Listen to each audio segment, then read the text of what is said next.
Good afternoon, welcome.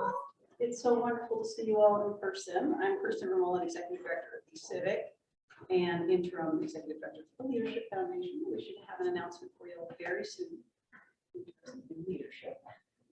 So watch for that. We've got some folks that are joining us online this afternoon. So we have a wonderful group here in the room, but also want to recognize we've got about 10 to 15 folks who are also going to be tuning in. And so our session is going to be recorded this afternoon. Today's panel, we have an amazing panel, as you know. I'm sure these folks are familiar to many of you. The conversation was really curated by the B-Civic programs team. And if you're on that team and you're in the room, thank you, in partnership with the Leadership Foundation's Alumni Council. So do we have any council members that are also in the room? Fabulous. So the intent behind the session today was to close out our year together with some inspiration, to reflect on the last 18 months and the crisis management that our leaders have had to lean into. And so today we have a cross-sector panel of leaders who represent leadership in action, who have not only managed these crises, but actually leaned in to build back better and to create systems and structures that'll sustain more equity work moving forward here in Colorado. So we're looking forward to a dynamic conversation. Today we've got Happy Haynes, Executive Director of Denver Parks and Rec. And we've got John Lehman, Senior Director of Government and Regulatory Affairs at Comcast. And then Aaron Pulley, CEO, Food Bank of the Rockies. I'm gonna let you all introduce yourself, just a little bit about yourself, your organization, the work that you lead. We would also like to hear one piece of inspiration from this last year. And then of course, programs that you graduated from at the Leadership Foundation. So we'll start with you, John. Sure. I'm John Lehman, Senior Director of Government and Regulatory Affairs for Comcast. I like to call myself a recovering attorney. I'm still trying to recover. So I've been with Comcast a little over 11 years now. The reason I got to Comcast was because I was in Leadership Denver, and one of my classmates and colleagues and friends got brought back into Comcast, and then he hired me pretty quickly thereafter. So I have been in Leadership Denver. I am on the Leadership Foundation board and have done many of the programs, Colorado Experience, Lex, etc., and really passionate about the foundation and all the great work in the programs that the board does, the foundation staff executes, and the community that it creates here in the Denver metro area. And one piece of inspiration. I'm not letting you off the hook. One piece of inspiration. I would say that in the last year, one piece of inspiration has been spending time with our dogs and working virtually throughout the year. They have gotten the best of the entire experience, I would say. So more activity, more food, more everything, and just watching their faces light up has been a nice thing to do in the middle of the day. Excellent. Aaron? Hi, Erin Mulling, CEO of Food Bank of the Rockies. I've been there for almost 3 years. Prior to that, I was at Project Angel Heart for many, many years. I'm also lucky enough to be board chair of Colorado Nonprofit Association, working with Paul Levine as our new CEO. And gosh, a piece of inspiration, like what inspires us or inspiration for others? Maybe it's a little bit of the same. Choice. I think for me, this last year, I was thinking about my extensive prep for this panel as I drove here, and thinking like the commonality of like my last Only at the stoplights though. is like I'm just really not one for playing it safe. Like I often say, like I'm not in this job to make friends. Like some of the things that I'm credited with are like, wow, that's so bold, so visionary. But if things would have gone different, it could be viewed as so irresponsible and short-sighted. And I think I've taken a lot of risks. Many of them have worked out, and I think it's just the older I get, I'm less concerned about how something is perceived or how I'm perceived. And like when I got this haircut, my kids are like, "Really, Mom?" I'm actually 50, so I don't care what people think anymore. And I think that's kind of like bled over to the rest of my career life. And it seems to be working out most of the time. Secretly, you are one of my hair mentors. Mine as well.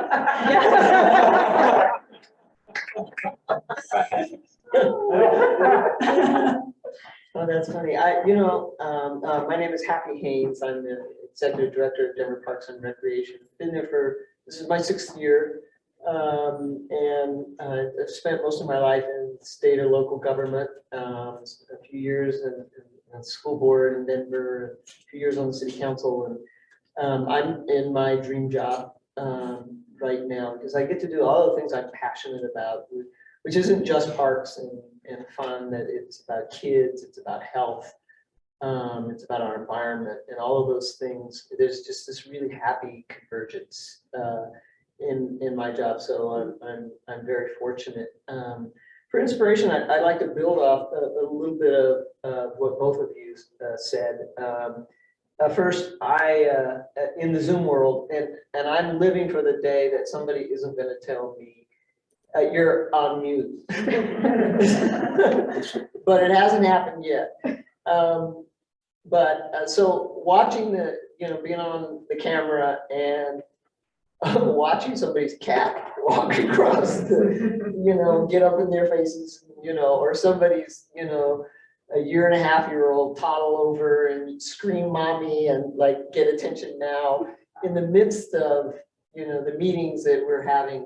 It just reminded me so much of, our humanity. We work so hard and we're so hard driving and somehow we discovered that Zoom allowed you to have back-to-back meetings, like endless work and endless meetings.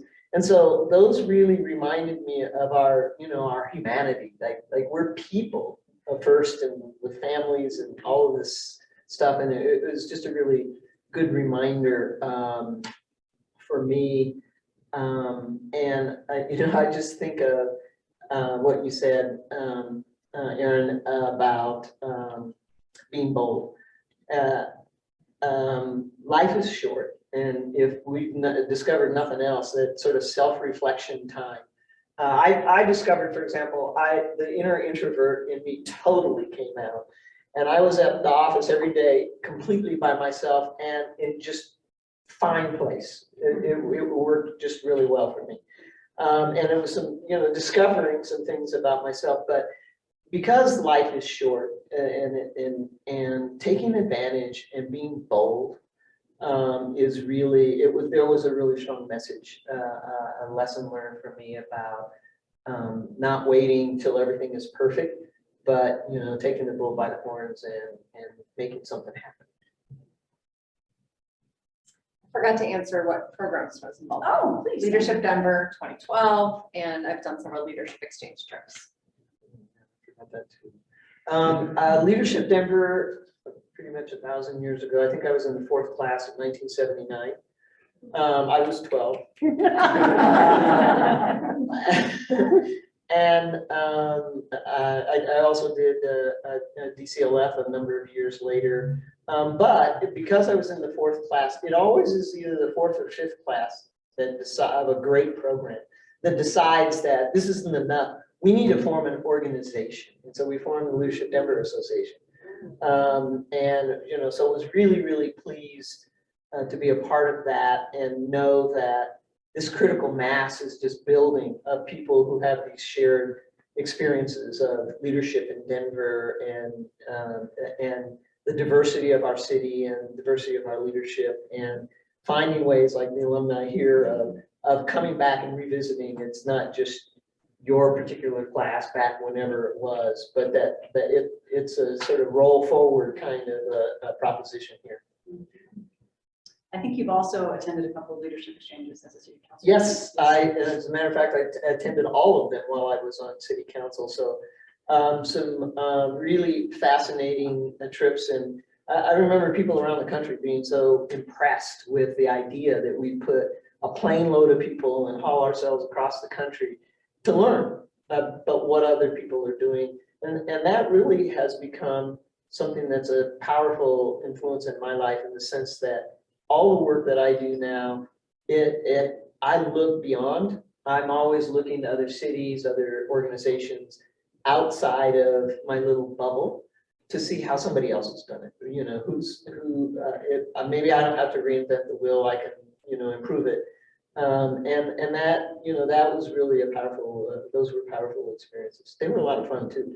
And the one thing you learn from those is what happened in whatever, Atlanta or Seattle, whatever, stayed in, except for the meetings, everything else stayed there. And of course, the impact and the outcomes, yeah, that we bring back, yes, absolutely. So Erin, we're gonna talk about pandemic pivots. And we can't have a leadership conversation without talking about pandemic pivots, right? I think that's probably gonna be voted into Webster Dictionary if it hasn't already. It's a real word already, I think, yeah. So you started in 2019, just before the pandemic.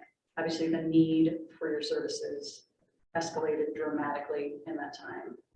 But it also sounds like you were leading change organizationally, culturally. So would you share just a little bit about some of those bold decisions and specifically how you supported your team through that change, both the intentional strategy and the crisis response, if you would? Sure. Yeah. So yeah, I feel lucky that I had a year under my belt before COVID hit. And when I guess my first eye-opening that a lot of change was needed in the organization was when I was interviewing for the role and just, I started asking around, like, Food Bank of the Rockies is a great organization, great reputation. But there's an underbelly to that. And that it's, provides food to 800 food pantries and other organizations and was often seen as really a transactional food provider that didn't provide food equitably, that, had a charging for food practice that wasn't always well received, that didn't care about equity work, but didn't engage in advocacy, wasn't really seen as part of the community, was seen as a transactional food provider. Well, it sounds like a lot. So I'm just gonna go to that first interview and say all the words that I know will disqualify me and move so I can move on with my life, which were nutrition, advocacy, and equity. The three things that the organization really wasn't known for. And so I did, I made a point with all the old white guy bankers who were interviewing me. And so said all the words and I'm like, see ya. And one of the board members signed his hands on the table in the interview is like, this is what we're talking about. We are so ready for this. I'm like, oh God, I didn't expect that. So I knew that the readiness was there, but the culture, getting the culture to a point that we're embracing this. I had a big listening session when I started with about 50 of our partners after doing visits with about that many as well, and heard comments like, you're sometimes seen as the mafia and punitive, and you don't care about equity. It's the hardest meeting I've ever been part of. One of our food pantry partners brought to me to present to me at that meeting in front of 50 partners a stack of invoices of everything we had screwed up over the last year.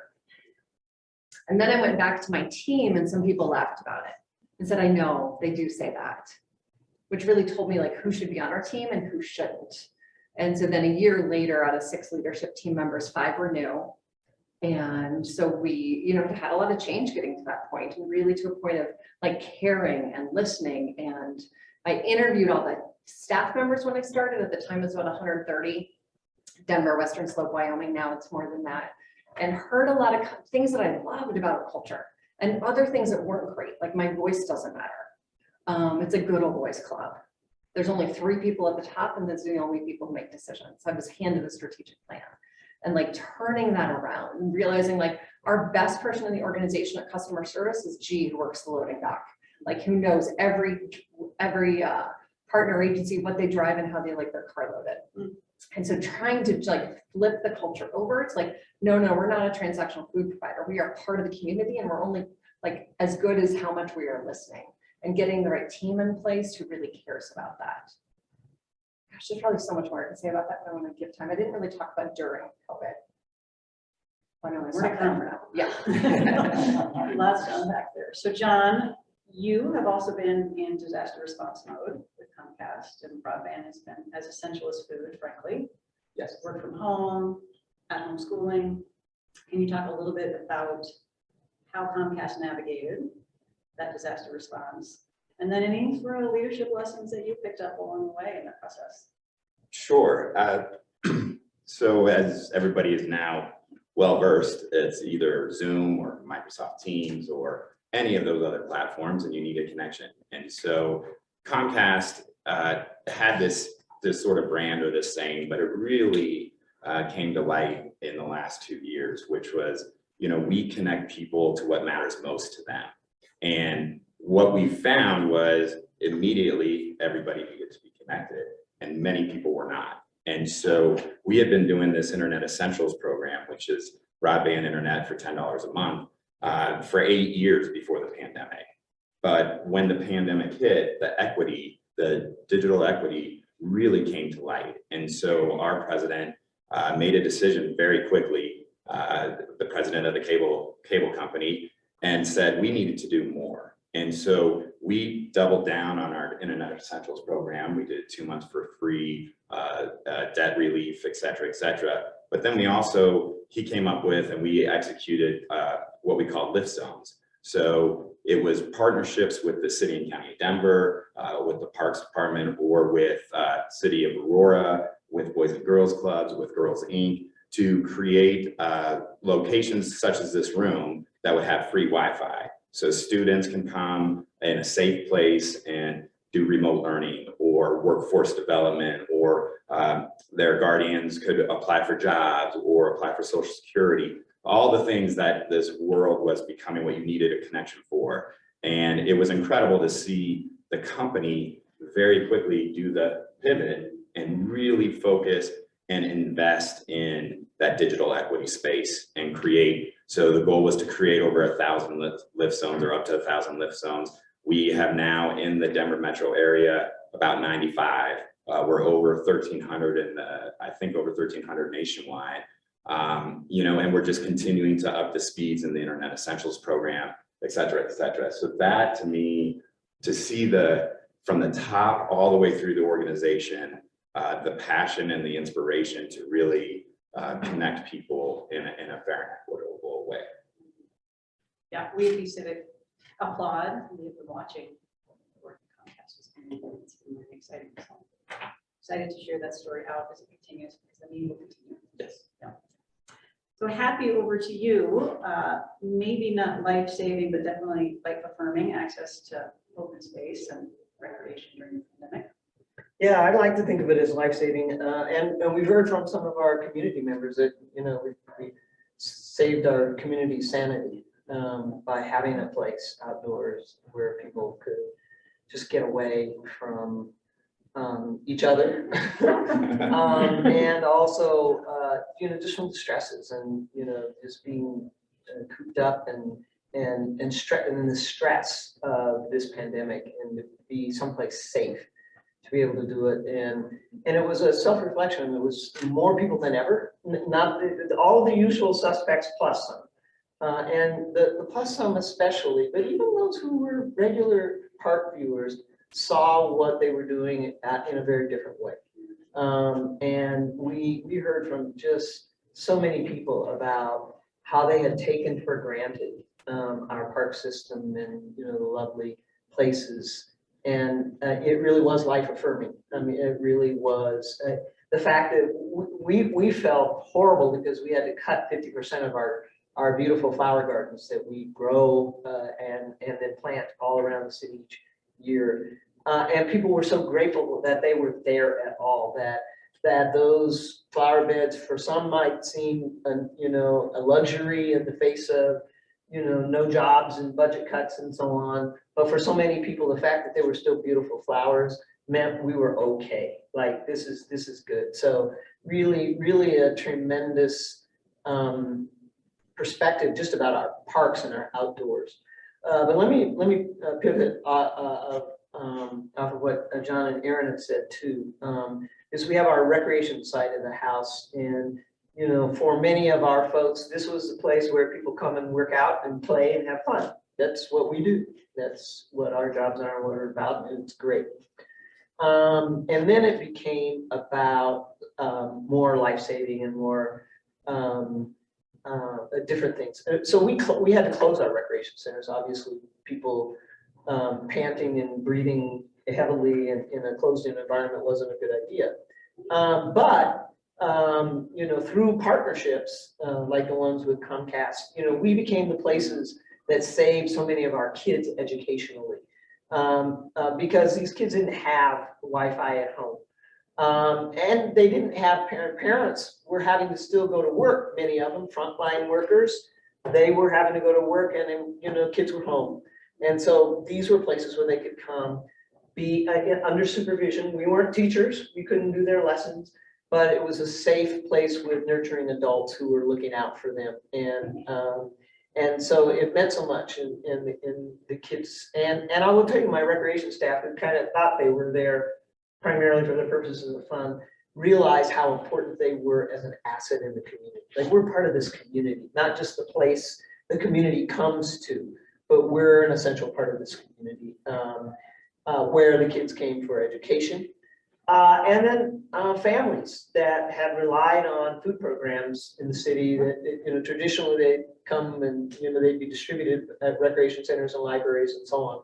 We had to partner with all those folks and make sure in the city that they remained. Like, families more than ever, you know this, Aaron, needed the food that we were distributing. And so my people, you know, became literally the folks that handed meals to very grateful families who were afraid that they wouldn't get meals. We had some of our staff transporting people from shelters, from the homeless shelters. When there were signs of COVID, they wanted to get them out of the shelter environment, take them to a more protected shelter.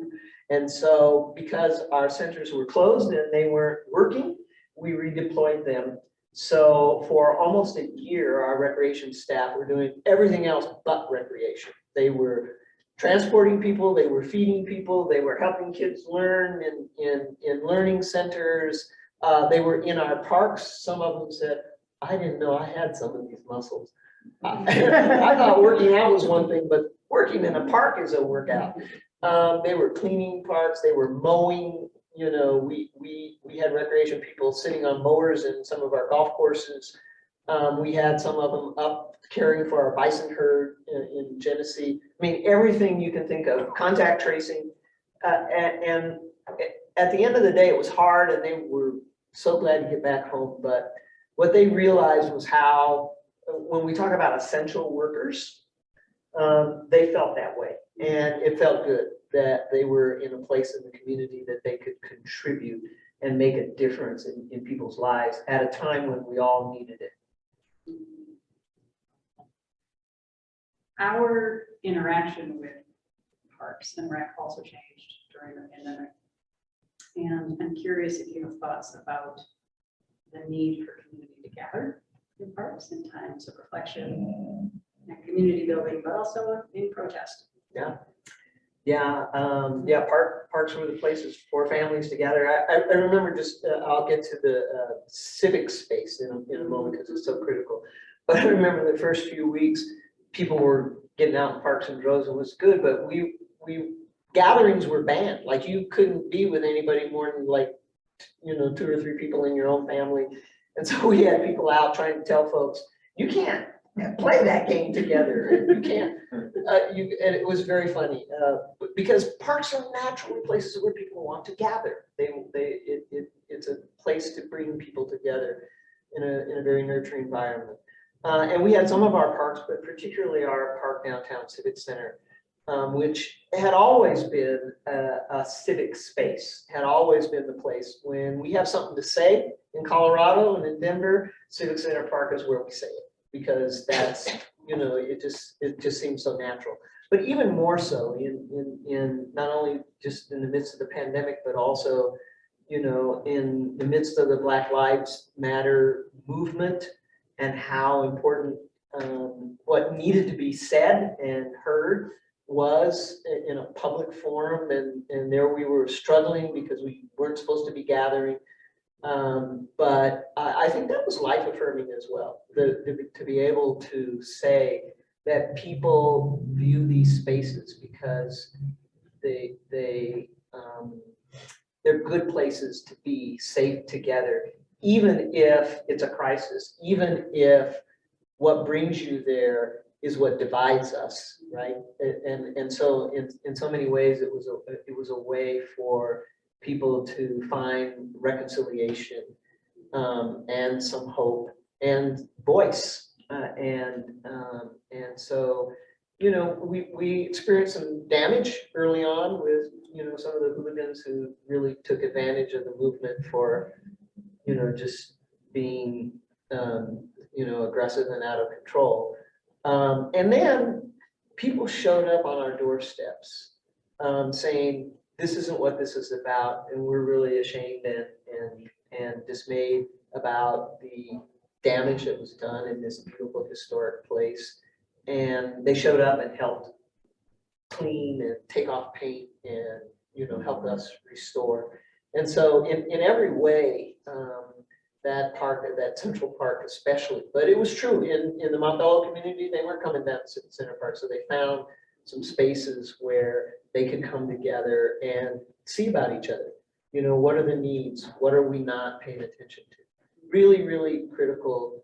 And I think it's probably true across this country, that important outdoor spaces serve as a place for civic engagement and civic dialogue to occur. Our neighborhood association meetings were held in our neighborhood park, and our city council person came to the park, and it was wonderful. I think that's a keeper, actually. Yeah. It's a much more productive conversation in that setting. Erin, I want to ask you a question. You had mentioned that equity is one of the pillars that you have instituted in the work there. Certainly you are serving vulnerable populations. That's core to your mission. But it sounds like you are operationalizing in a different way. So I'd love your reflections on that. Specifically, if you have any tips for board members in terms of supporting executive leadership in making that kind of shift. And then I had heard about a program that you have initiated around culturally responsive food. So that was new and very cutting edge to me. And so I think folks might be curious about that work too. Sure. Again, dealer's choice, unpack any one of those questions you'd like. I'd suggest Kirsten that she ask Kathy that question in terms of board service and equity practices in terms of, I'd love to hear your answers to that. The second question first with our culturally responsive food, the infamous listening session that I mentioned with all of the feedback, you know, one of the themes I heard is our clients want tortillas. You never have tortillas. And our organizational response had always been, we don't get tortillas donated. That makes sense. But we've always purchased, now it's up to 25% of our food that we're purchasing. It used to be about 10%. So why don't we customize, you know, cater some of our purchasing to the food items that our clients are wanting. Tends to be those items have, so we did a pilot program in 8 of our 53 counties that we serve and did a lot of focus groups and talked to our partner organizations and clients, so hundreds of interviews in terms of what are the food items that are most familiar and desired in these communities, and how do we customize? You know, we go to some of our mobile pantries and it's 100% monolingual Spanish speaking. Other mobile pantries are more the people from the Ethiopian community. And so how do we customize this? We created like 30 different food items. Right now we have a list of like 10 to 15 lists of here's items if we're serving people in the Vietnamese community, that food items that are familiar and desired. And then we've customized a lot of our food purchasing around that. Like sounds pretty simple, but like this program costs us about $1 million a year. And the food items that we're purchasing tend to be at least 2, sometimes up to 5 times more money per pound of food, because we're not buying these food items by the truckload and they're more specialized. But it has been received so phenomenally well. We're doing a lot of work on the Wind River Indian Reservation in Wyoming. And it's now seen as a model that we're replicating, that's being replicated in North Dakota, South Dakota, and Montana. And so, and really all it is listening to the clients that we're serving and then customizing what we're providing. And it's expensive, but and donors have been very interested in it. And in terms of equity practices, like for how can a board support, I would say we are not, I don't think we're an expert. I mean, we're definitely on that path. I mean, when I first started, I was seen as super radical because I said the word, like that was it. And I can, you know, value, you know, a couple months. And, you know, we did an organizational assessment of all equity practices, policies, procedures, you know, what we're doing. So we're going along that road, probably not dissimilar to what many organizations are doing. I think what's been important for the board, I just interviewed the other day a potential board member, and she's white. And she's like, I want you to know if I join your board that I'm gonna speak up really loudly about equity. And I'm talking to other white people. And like, and that's what, you know, she sees her role as like, this is not the job of our BIPOC board members to do all the work and do the heavy lifting. Now is the time for like white people to be speaking up more and carrying more of that load. And we're really just starting. We have a board equity committee. We have a staff equity committee. Right now we're doing just a lot of education, a lot of discussion, and a lot of like asking questions on how do we engage in this, and also bring, like we started with, why is this relevant to our work? Let's unpack the racial disparities that exist in rates of food insecurity. It matters. And so like, let's start there. And then we also go to like, how does it mean for like, how do we treat our team members? You know, inclusivity practices and, you know, moving from equality to equity. So I'll stop there. I think we all learn more from process than perfection. So just hearing you articulate an early process is really important. So thank you. And Happy, I'm not sure if you want to take that volley that Aaron passed you. but- Sure, it's so funny, I'll paint an image for you. So I was on I've served on quite a number of boards, and I was on one a few years ago. And I constantly, we were redeveloping the old airport, and constantly through the process raising the issues about equity and participation and equal opportunity to participate in, you know, this very, very lucrative enterprise. And, you know, you just get wary. And if you're a BIPOC person, and particularly if you happen to be by yourself on a board, which happens often, you just get weary. And so I just thought of this, you know, this visual, the issue comes up, you know, diversity or equity, the head swivel to the one person of color in the room, because you're the one who has the answer, and then the deep sigh of weariness, and so we've been going on for months and months, and then, so one day the issue came up, and I was expecting the wind and the head swivel, and, me to roll my eyes and whatever, and the OWG in the room, she said it earlier, the old white guy, the OWG said, here's what I think we need to do, and blah, blah, blah, blah, and took the bull by the horns. And I was like, hallelujah, this is breakthrough. This is recognition that this work is all of our work, and even more, in from my perspective, the work of the white community. Like, this is, you don't get to sit in a room and on a board and look at the BIPOC folks in the room and tell us what to do. Because the problem isn't, like, you tell us, because we've got to unpack some stuff and there's work to be done. So I love your board member, and she'd be in hot demand in a lot of places, but this is who we're looking for on boards. Yeah, we're looking to diversify our boards so that there isn't only one somebody. And that's a good start, because our job as people of color in these boards is to remind us about equity. But it isn't just, our reminder should be about, this isn't just our work. Like, we need allies and we need advocates who are, coming to the table with solutions and not figuring out, well, what do you guys want? What do you, kind of approach, which for so long in the beginning of these conversations about equity and diversity, it was like, well, what do you want? And so now it has to be a new dynamic, a new paradigm where allies are speaking up, coming to the table with ideas, listening, being responsive. Like you said, what a radical idea to listen to the people you're serving, and maybe find a way to serve them that way. But so I just think we can do things powerfully in this city. Just, on boards across, not just in government where people are speaking out, but on boards, on corporate boards, on nonprofit boards, for people to take responsibility for this very important work and come up with their own ideas and be willing to do the hard work to make change, because that's what's required. And so it's just such a timely effort. I mentioned earlier when we were talking that there's a group of us, of BIPOC folks who sit on the boards of the tier 1 institutions in Denver. And we started gathering together because we needed to have a conversation amongst ourselves of what's our role on these boards and how do we help them do a better job of just what you were talking about, because people want to, they just don't know what to do. And so we've been meeting regularly to identify some of the strategies and some of the things that as members of those boards we could do, but also how we help those boards get to the next level where it's not just about us telling them what needs to be done, but that people are owning the work.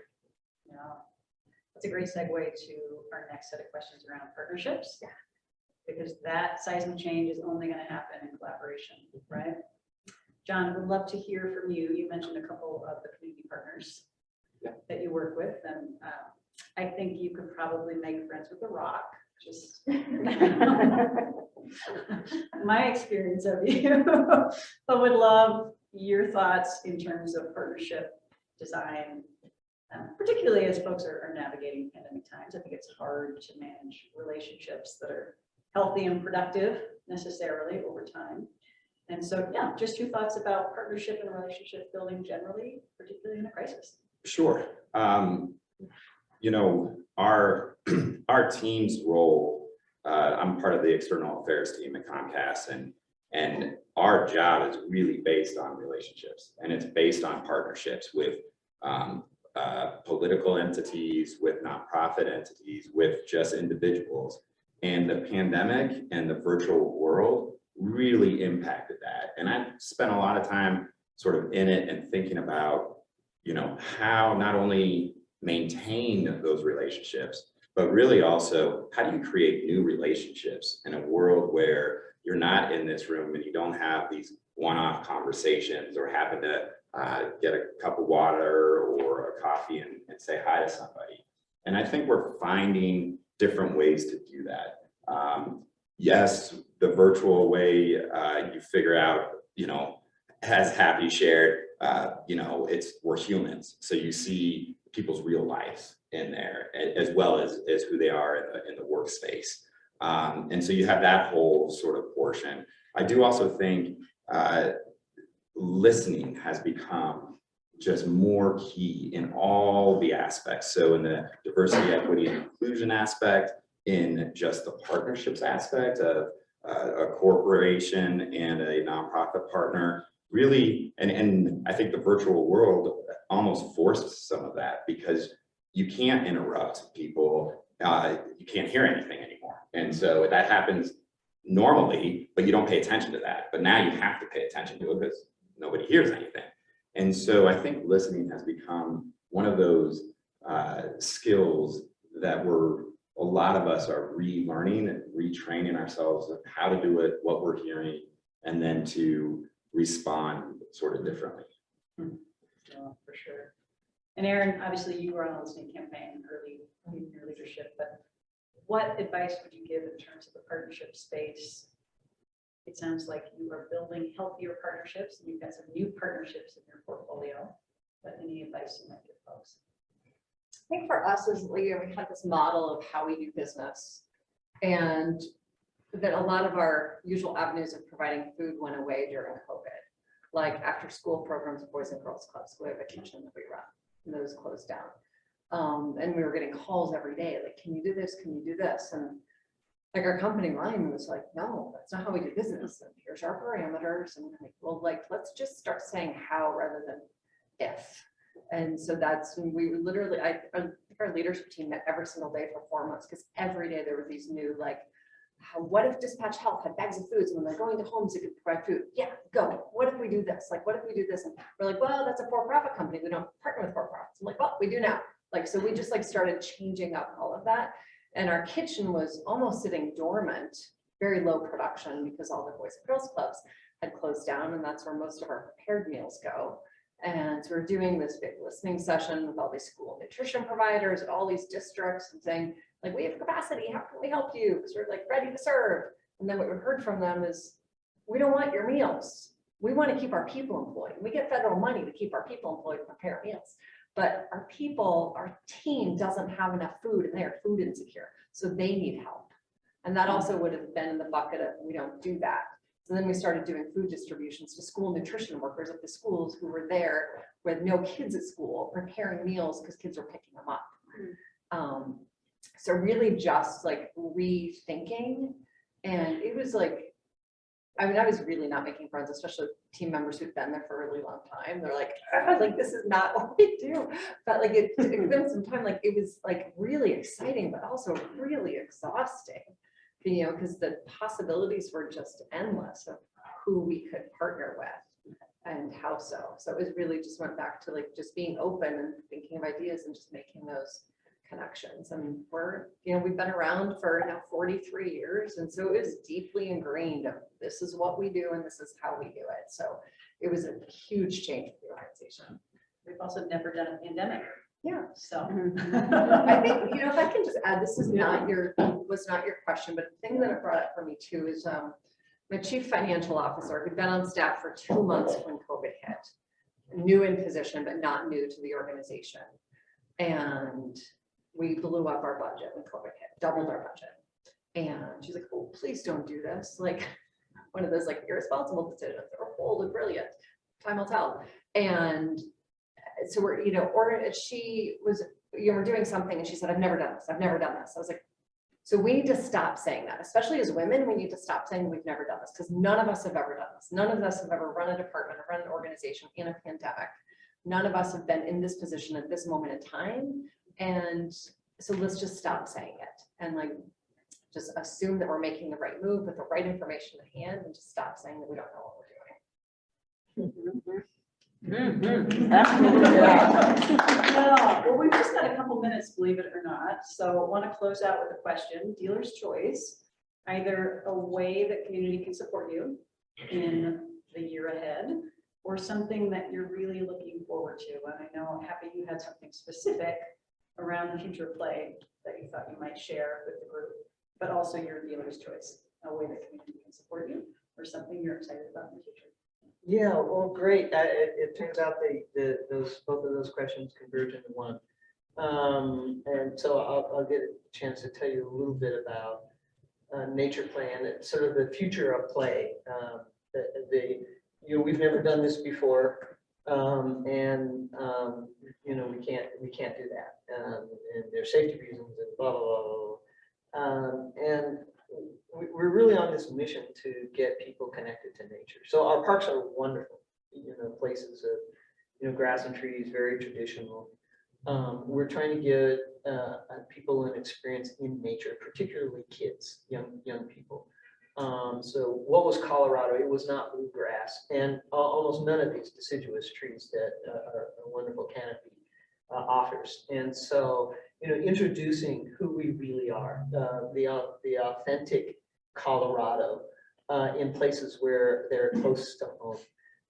And so, you know, we're experimenting with play, but beautiful new playground, Paco Sanchez Park on the west side, which was built to be a culturally responsive park, and to, you know, that community helped design. And so really picking up on what these two said about partnership and listening, and sort of the change in power dynamic that comes with that, having the humility to actually listen and then incorporate what somebody else says, and then think you could do it maybe differently than you always have. And so we're really excited about the idea of nature play, and I think it's the community's involvement in the, you know, we have at any given time 5 or 6 different community design efforts going on about different parks.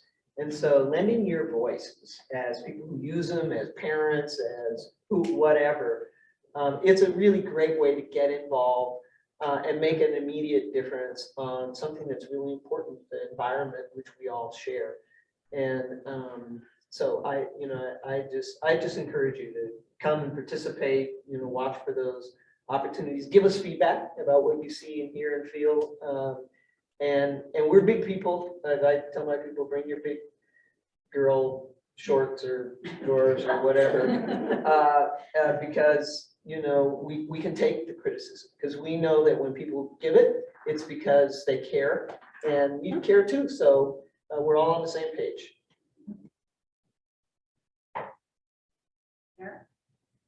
I'm gonna tag on to that as, you know, like speak up and we can take it, you know, in terms of getting involved, you know, I just encourage, you know, whether it's food insecurity or animals or environment or whatever your cause is, like just deep involvement and get to know the leadership. And don't expect for everything to go well, because if that doesn't happen in your own business, it's not gonna happen always in the nonprofit, and we're gonna get things wrong. And when we do, it's really helpful to us when you speak up and let us know, and then pay attention to how we respond. And let that determine, you know, whether or not you want a deeper involvement with the organization, because we do get things wrong sometimes.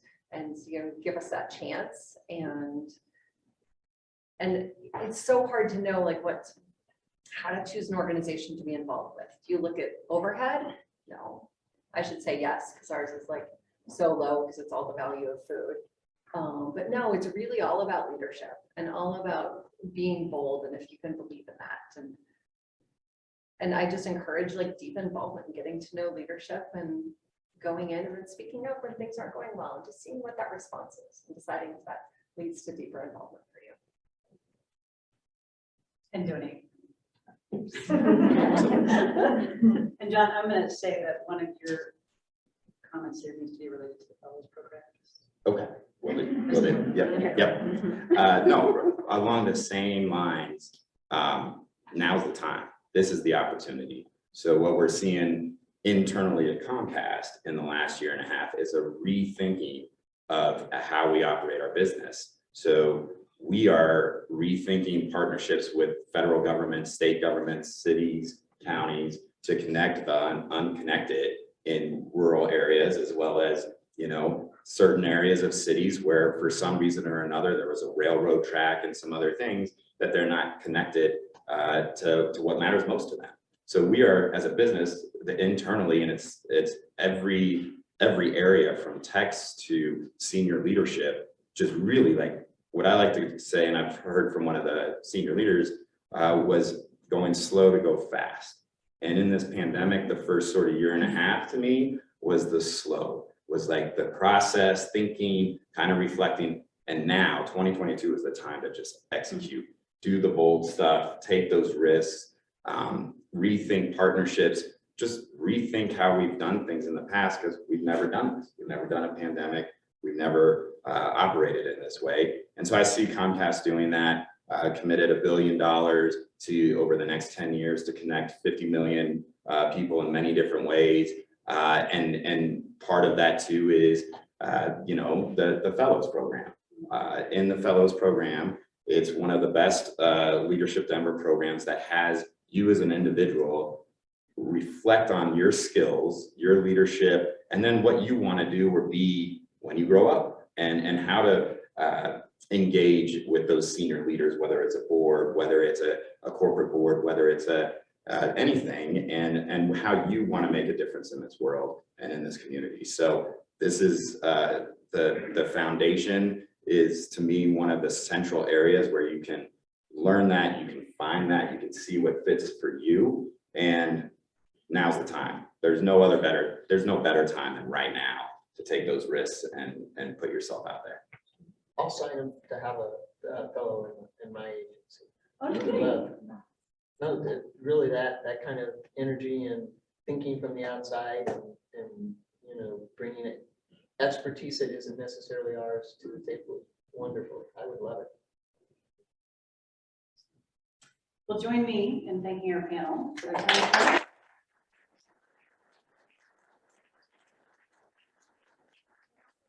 Double down the gratitude for the work that they're leading.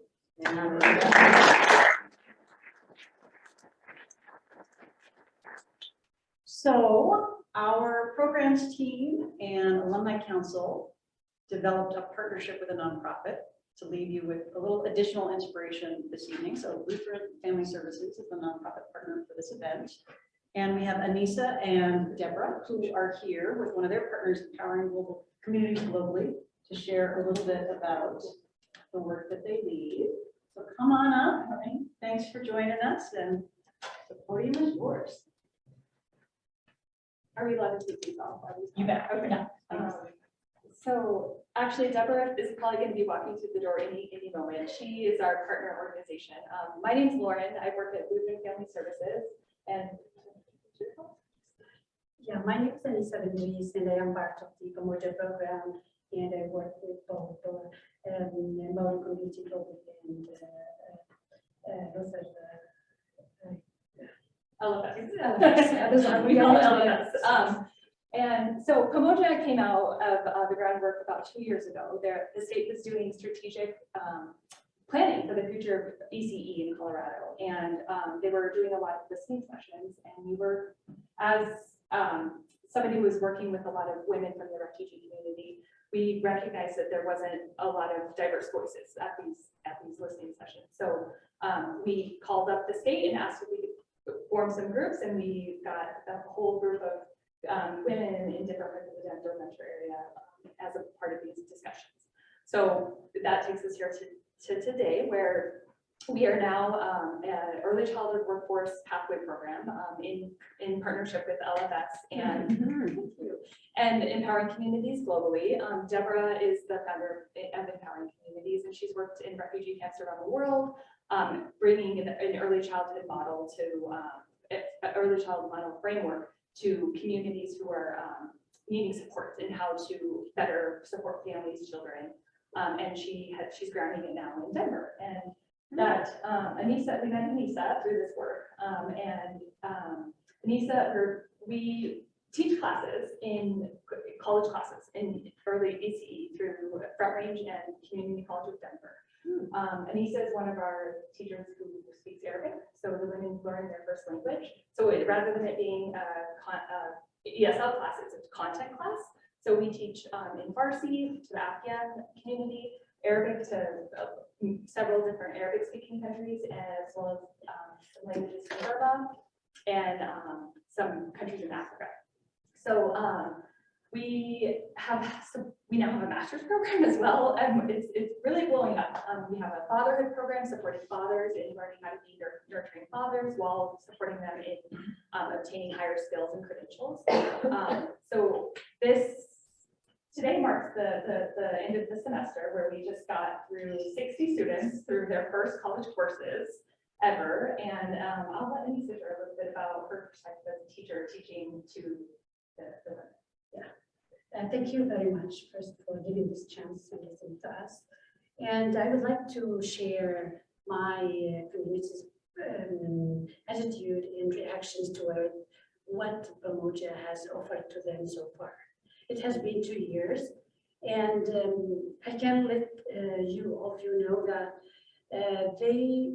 these ladies who joined the ESL program, the ECE program, to have the skills and to be trained to join the preschool, to be like a preschool teacher or preschool supporter. Before, they didn't have this chance. When they wanted to go to this field, they just tried to find any place and they start in a daycare where they are not allowed, or they are not offered any training or professional development, where they stay like 6 years in this room, like you are a toddler assistant, not teacher, but they say like aide, and you're doing this with no this benefits, and the most important thing, the knowledge and the growth. In these 6 years, and they stay like that. What's the difference in this program? They started taking a lot of trainings and certificates, and they have this growth. What is the difference here also is that it's given to them for their first language.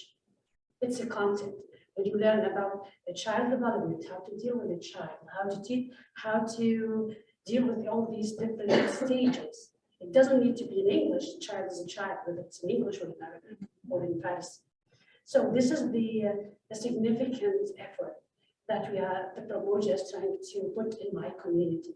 And today, I am so glad to submit 19 grades for my students. And this is, I was just going with them. If they wanted to do it in Arabic, I'm doing that. If they want to do it in English, I'm doing that. Here's the opportunity and the diversity. They don't have this anxiety. It's okay, I'm asking them about certain things, and they don't want to think in another language. So I don't want to make it long, but the point that the road for diversity, just accepting people, they providing chances where they can grow and learn in this, and taking out barriers. And this is what the program is doing. And the same thing is we have in the father program.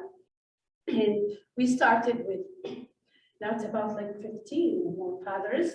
And in my community, when we started, it's not known or just well known that we train fathers to be well. Fathers, like, you don't train fathers, but like make them aware about the things that how can build this relationship with their children to, and when we started this program, we've seen the change. And this is like they reflect from the fathers. When they came the first time, I know how to deal with my child, just you don't want to teach me. But how to spend the time, how to manage the time between the work and this child. And this is why I'm proud of that and I'm supporting it so much. Thank you. Outside are benefiting this organization, so we wanted to share their work and impact and mission with you all. Thank you both for joining us. To meet Deborah later. Yes. No, thank you. So we're formally at a close. We're going to move downstairs for the reception on the 4th floor. We'll have an indoor-outdoor option, so keep the air flowing for sure. We're also going to have a drawing. You'll need to read your email tomorrow to see if you're a winner. But your chances are pretty good. So if you didn't drop your card in the basket, please do that on the way downstairs. Again, we'll have a recap going out right now.